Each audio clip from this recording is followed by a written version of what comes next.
I'm an athlete with a physical disability. I was born with 3 fingers, and on my right hand I have 2 fingers.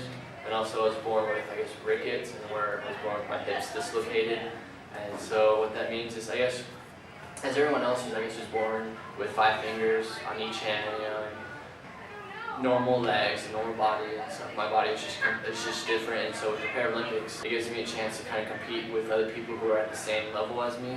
And I was in one of my teaching classes, because I'm a kinesiology major. We were doing advanced skills at the time, so we were doing different sports, and we were all just really getting at it. And one of the students, he came up to me and was like, "Hey, are you competing in the Paralympics?" And I was like, "No." And he's like, "Well, it's for people with people like you with special needs." And I was like, well, I never even thought about it, because my parents just raised me just being normal, and just if you want to go at it, then you're going to have to compete with everyone else. And so I just looked into it that night and saw swimming was the thing that could suit me, because being a college student and having the pool, the hyper, in my backyard, having that facility there.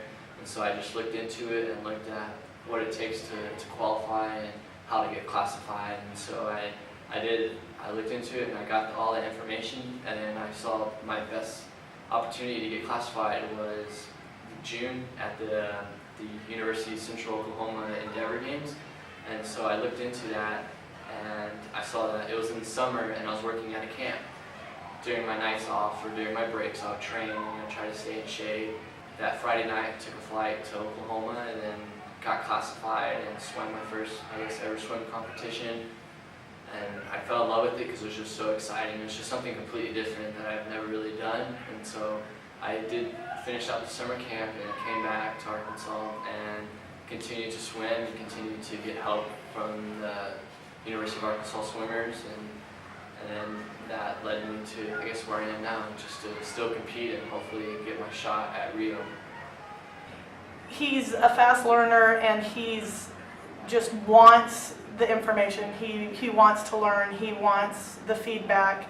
So once I work with him, it's just very inspiring, and kind of gives you a different perspective on swimming as a sport, and made me really want to just offer some of my experience and insights for him.